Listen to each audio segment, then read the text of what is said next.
Okay, hi everyone. Hello. So today we're actually doing something really cool and different that we haven't done before. We're actually at a Orange County History Center. History Center. So we're gonna do some exploring because we've never been here before. Learned a little about Orlando, about Florida. Yeah. So we're really excited about this. So come join us. Okay, so right as soon as you enter at the ticketing area, they have this like really awesome globe. Yeah. And it says Orange County Regional History Center. Alright, so we're gonna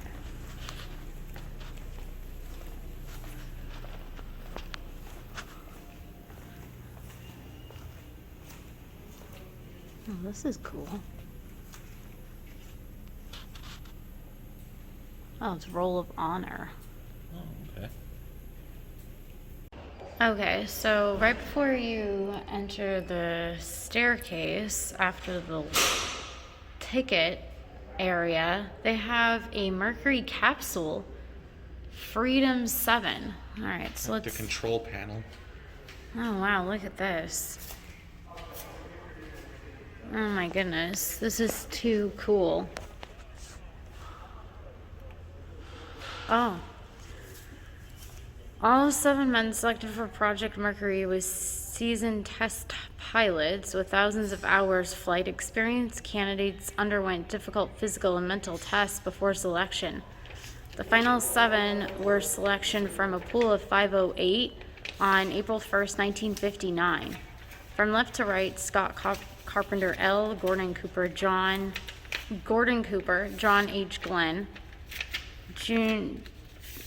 Junior Virgil, Gus Emerson, Walter H. Wally Sikora Jr., Alan B. Shipper Jr., and Donald K. Deke Slayton. Okay. And then it says the Mercury was the first U.S. manned space capsule. Bell-shaped for better aerodynamics. Excuse me, I'm not sure if I'm pronouncing that word correctly. The actual capsule is only about 11 feet 6 inches tall by just over 6 feet wide. The capsule was made of a titanium and nickel alloy with a heat shield on the bottom made of fiberglass reinforced plastic. The hatch was barely large enough for the astronaut to squeeze through inside. The astronaut sat on a tiny couch facing a control panel and 2 small portholes. After his flight, Shepard suggested enlarging the portholes for better visibility. Freedom 7. This is a recreation of the actual Mercury space capsule. It is constructed of plywood, chicken wire, and fiberglass, and is approximately 90% scale of the actual Freedom 7. Alan Shepard chose the name Freedom 7 for the first American manned space capsule. He selected Freedom for patriotism and 7 because it was the 7th Mercury capsule produced. The number also represented the 7 Mercury astronauts.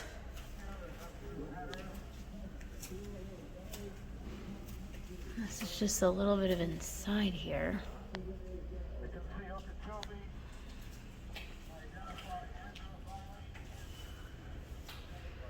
Oh, here we go. Freedom 7 astronaut Alan Shepard. Alan Bartlett Shepard Jr. was born in East Derry, New Hampshire, in 1923. He was raised on a farm and attended on one-room school. He began working at a local airport at age 10, cleaning hangars and pushing planes in and out, hoping one day to learn to fly. Shepard graduated from the U.S. Naval Academy in 1944 and served on a destroyer. After the war, he became one of the Navy's top test pilots. After his Mercury flight, he remained with NASA and commanded Apollo 14's trip to the moon. Shepard received many awards during his career, including the Congressional Medal of Honor, and he died in 1998 at the age of 74.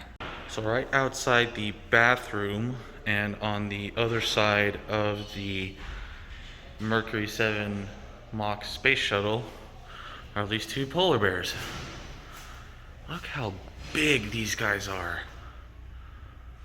Look at those paws. And they're from his application store, Bill Bear, from the 50s and 60s. It looks like the one on the left is Beethoven, and then the one on the left is Scobert. These guys are awesome. Okay, so the lady at the ticket desk told us to start at level 4 and then work our way down. So we're currently on level 4 now. This is right outside the elevators. And then over here is a Tumaca styled canoe. Old school stand-up paddleboard. In 1981, a West Orange high school student found this canoe in a lake near his home. The Tumaca people shaped their canoe by using fire and stone and shell tools, usually made from cypress trees. They were shallow, narrow crafts with platform-like protruding prows and sterns. Fishermen stood on the platform while looking for fish to spear or while steering the canoe in shallow water with poles. This is really neat to see this in person. Yeah, so like this level is like discovering Florida. It's discovering like old Orlando. Okay. Oh, see first people, yeah, so. Oh, okay. All right. Okay, so this says water everywhere and around, above, and beneath Florida. No spot in Florida is more than 60 miles from the Gulf or ocean. Lakes, springs, and sinkholes dot the land, linked by 20 rivers and 700 streams. Humidity hangs in the air much of the year. Wetlands filter pollutants from water before it enters underground rock formations. Pollutants, excuse me. Water is one of Central Florida's most important resources, sustaining over 2 million people and irrigating 600 acres of crops and groves. With new residents arriving daily, the demand for clean water increases by 90,000 gallons each day. Claps of thunder and bolts of lightning fill the sky almost daily during Florida summer. More lightning strikes Central Florida than anywhere else in the U.S. The St. Johns River meanders through Central Florida on its journey north to the Atlantic. It is Florida's longest river, and its shores were home to the first citrus groves. Oranges? Not a lot to drink. Using 786 million gallons per day, tourists and residents threaten Central Florida's water supply. Saltwater intrusion and pollution from farms and industry are additional threats. By treating wastewater, Orlando's Conserve 2 helps to protect and conserve some of Central Florida's water. They pump around 28 million gallons of wastewater each day. Citrus growers spray it on their groves to insulate the fruit during freezes. Oh, wow. And I didn't know this, but Florida has sinkholes.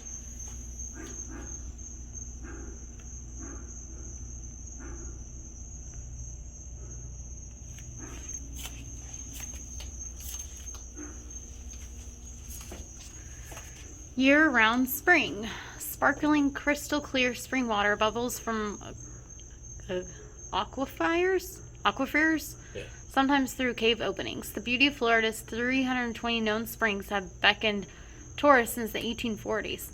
An important part of Central Florida's water resources, springs sometimes even need protection from overuse by tourists. These are all Legend claims that Juan Ponce de Leon came to Florida in 1513, seeking the Fountain of Youth, a spring that exists only in myth and at several tourist hotspots. Florida's beautiful springs attracted tourists by 1840, suffering from arthritis and other chronic diseases, many came to bathe in or drink the mineral-rich, soothing water. Oh, and this is about all the sinkholes? Yeah. So this is the sinkhole area. And I didn't know this, but a sinkhole is when an underground cave collapse. Depressions called sinkholes appear. So it's just when an underground cave with like water and stuff collapses, causing the surface to concave. And apparently this happened to a woman's house, Mrs. Owen. At May 8th at 8 p.m., she heard a squishing... 1981. A queer swishing sound, which is the water. The next day at 10 a.m., the police evacuated Mrs. Owens. And then at 11, that's when the sinkhole started to form. So this is where her house was, and this is what it looks like around noon the following day. Around 1. And then this is the next May 10th. And then Just a day and a half. it looks like it was 350 feet wide and 100 feet deep. And what's really interesting about this is that the sinkhole eventually filled with water and became part of Lake Island Park. With community support, Mrs. Owens built a new home on a different site. So we're definitely going to go here. That is definitely something I want to see. And I want to go to the Lake Island Park to actually look at this real life sinkhole that was never there before. Okay, so on the right hand side on level 4, this area is about the settlers. And this says counting with cane candy. I apologize. Young adults found a chance to court at the cane boil taffy pulling contest. Paired up to pull the thick syrup scraped from the pot, mismatched partners talked little and pulled a lot, making thin and colorless taffy. Talkative couples did very little pulling and ended up with dark, thick taffy. And then it gives you the recipe. 1 pint of water, 1 teaspoonful of lemon juice, 3 ounces of butter, 2 teaspoons of vanilla, and 1.5 pounds of sugar. Confectioners. And it gives you directions with this little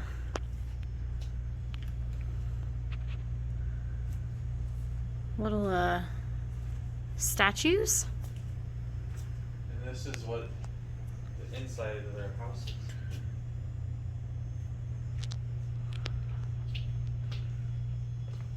And then over here we have another recipe. Squirrel soup and baked possum. 4 squirrels. Jeez. That's crazy.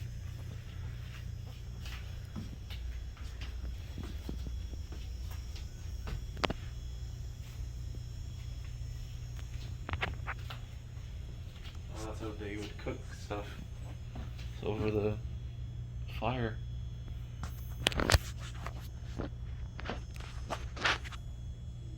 How fruit made big in Florida. Introduced by the Spanish in 1565, citrus soon grew wild in Florida. In the 1700s, the British raised citrus along the St. Johns River and shipped fruit to northern colonies.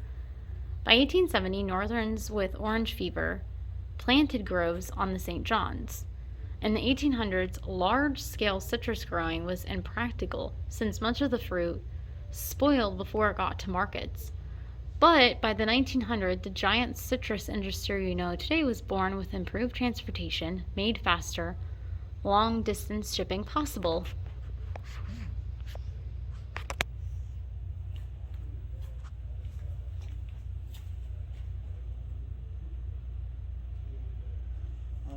This is cool. Orange County, Orange Springs, Tangelo Tangelo Park? Fruitland citrus names dotted Florida, where 12,000 growers cultivated 107 million citrus trees. generated 8 billion a year. First planted by the Spanish in small groves, citrus has grown into major industry to the economy. Florida's sandy soil and subtropical climate make it ideal for growing citrus. Florida produces more oranges than anywhere else in the world except for Brazil, and leads the world in grapefruit production. The citrus fruit and juice in your grocery store probably came from Florida. Grapefruit.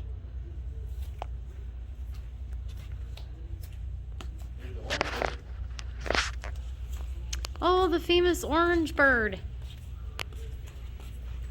in Disney Springs.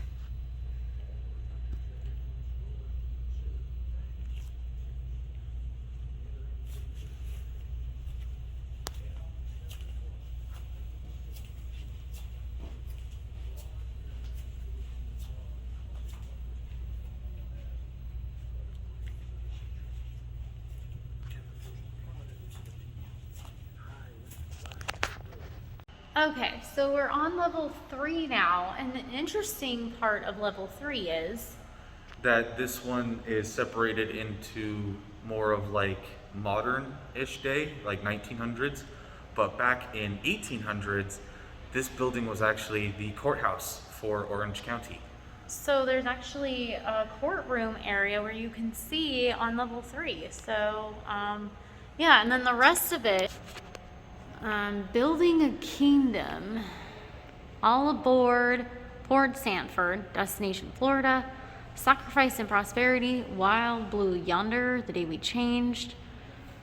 Like I said, that's the courtroom B, grand jury room activity. There's a, This is the courthouse clock. oh wow. Orange County dedicated this red brick courthouse in 1892. 1892. But the clock tower remained empty until 1895. So this is the original clock from 1895. Wow. Wow.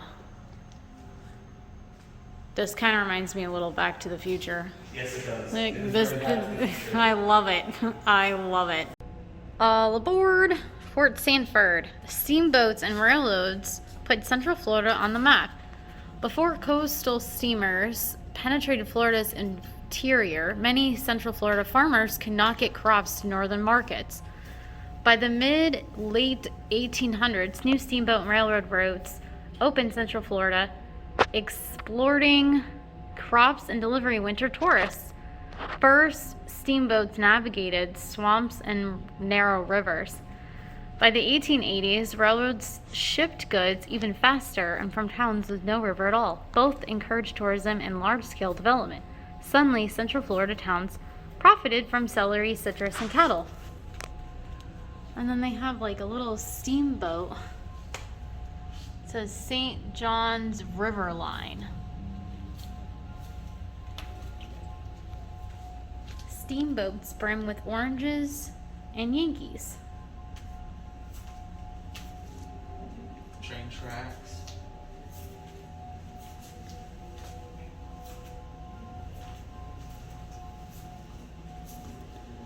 All aboard Port Sanford. When Central Florida was an isolated, underdeveloped region, people and goods can come in or go out very easily. What solved this economic problem? Steamboats and railroads. Just look at all the routes in place by the 1830. 32 rail lines were completed and operational between 1881 and 1890, connecting this region to the rest of the state and beyond. Oh, wow. Oh my gosh, this is so... It's like an aerial 3D model, but it's curved like the globe. Oh, I love it. So there's downtown Orlando where we are. There's Universal Studios, all of Disney, SeaWorld with the little Shamu, Gatorland, and all like the rivers and lakes and railroads. Welcome tourists. In the 19th century, only the wealthy could afford railroad trips to Central Florida's posh hotels, exotic rivers, and soothing springs. would open in the region to middle-class tourists in the 1920s. Roads. As Model T Fords became affordable after World War I, paved roads replaced dirt roads. Tourists drove to enjoy Florida's natural beauty and multiplying attractions. This is too cool. So this area, it shows all of the military forces. You got the United States Army, United States Navy, United States Air Force, and Coast Guard. And then Marine Corps. Captain John Young. Orlando High School graduate John Young entered the United States Navy and first served on the destroyer USS Lost during the Korean War. After completing test pilot training at the United States Navy Test Pilot School in 1959, Young served at the Naval Air Test Center working with Crusader and Phantom fighter weapon systems. Shortly after, Young was selected by NASA as an astronaut, becoming the first person to fly in space 6 times, including missions on Gemini 3, Gemini 10, and the first space shuttle in 1981. Young's military NASA career spanned over 4 decades. And I'm guessing this is some of his belongings? All of his patches and stuff. Oh my gosh, that's so cool. Well, that's his name badge for NASA. Wow. Oh, visit of Vice President and Mrs. Bush. Yeah. 1981. That's very cool. But what's cool about this area, it tells you what wars Florida has participated in. So it starts with the Seminole War, like the founding, and then Civil War, World War I, World War II, and then goes all the way up to Gulf War. Oh, wow.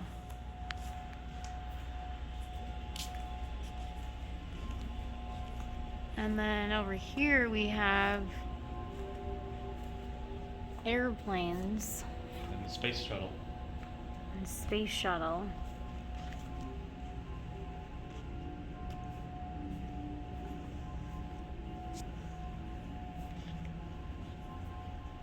Orlando Air Base.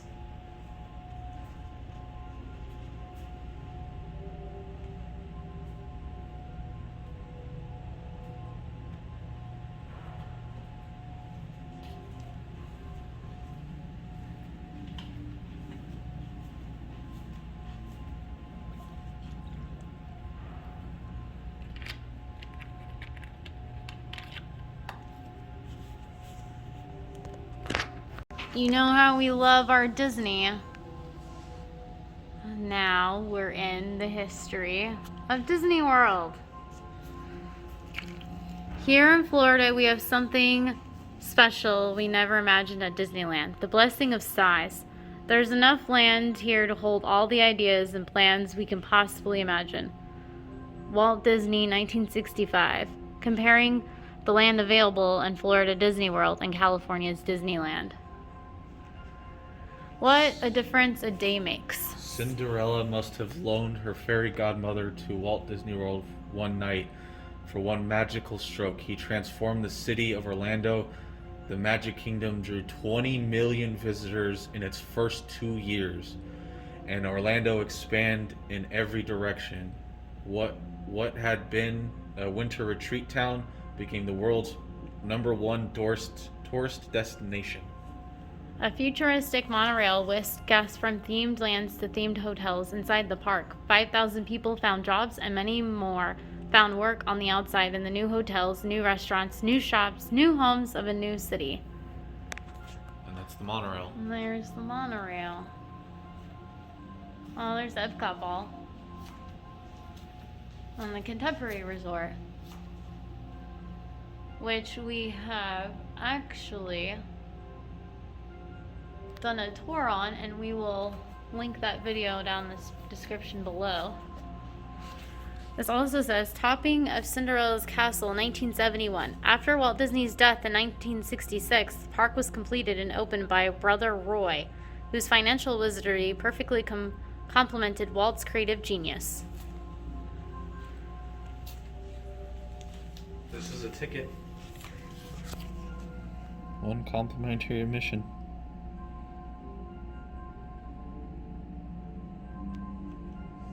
Oh, look, an Animal Kingdom. License plate. 1998. Oh, a Disney Cruise Line pin.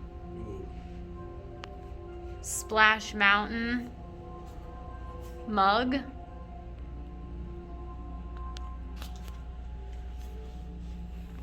Mickey comes with a few million friends. Phenomenal change followed by Disney heels. By 1995, the Orlando area's population had tripled in 1.5 million. Hotel rooms had shot up to 86,000 and airport traffic to 25.5 million passengers a year. By 1996, Central Florida hosted 37 million visitors. SeaWorld, Busch Gardens, Universal Studios, and other attractions capitalized on the huge crowds. But Cypress Gardens and other old tourist sites lost visitors to Disney. They had to turn to locals to make up for the decline in the tourist attendance. Aww.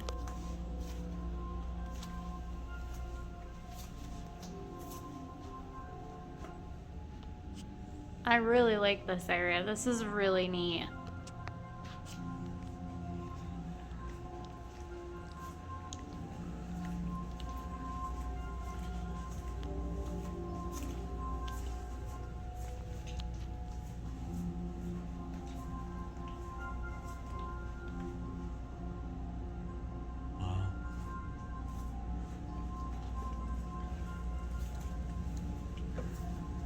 Well, it's a Small World music box.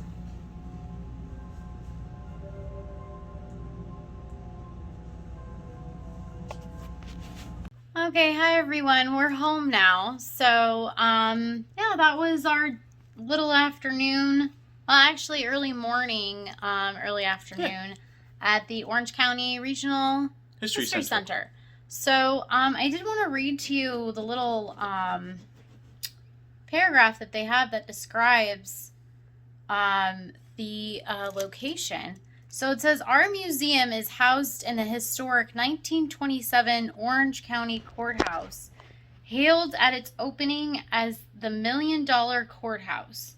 The classical revival building was designed by Florida's first registered architect, Murray S. King, and features Indiana limestone with exterior steps of Georgia granite and specially designed bronze entrance doors.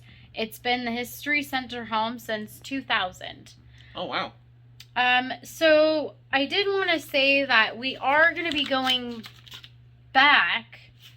I don't know if it's actually in the museum. Yeah, I think it's on level 3, I think. Oh, okay. Or level 2. So from May 29th through August 15th, this year's Pulse nightclub shooting remembers exhibition community 5 years after the Pulse tragedy examines how communities of all kinds were touched both locally and across the globe. Visitors will follow the story of Pulse nightclub from its earliest conception through 2016, as well as the response to the devastating event at the lasting impact in time since. Through the telling of the important part of our collective history, the museum seeks to celebrate the spirit of community and honor the 49 victims of those affected. So we were informed of that. They're doing this by the lady that helped us at the ticket center. Yeah.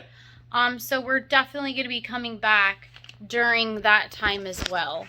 But yeah, we had a really, it was really interesting to learn. Yeah, about our new home and, get the history of the land and the native people and the settlers and all that kind of history. So that was really cool. Yeah, I really did like it. I can't wait to go back again. And yeah. And then they did close the that courthouse part on the 3rd level, but we did take pictures of the history, so we're gonna input those now.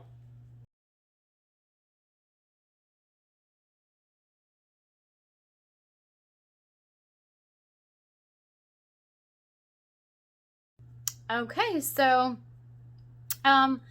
yeah, again, thank you for coming with us. I did want to say that we are going to be getting our, or actually, by the time you watch this video, we would already be getting our first COVID vaccine. Yes. The Moderna.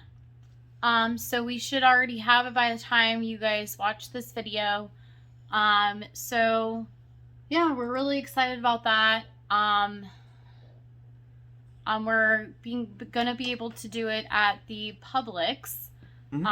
So yeah, we're I think you just gotta feel safer going to the parks, to the theme parks when we end up getting those, and then just going around Disney Springs and bigger crowds. And yeah, definitely. So. I'm really happy and excited to be able to do this. So so yeah.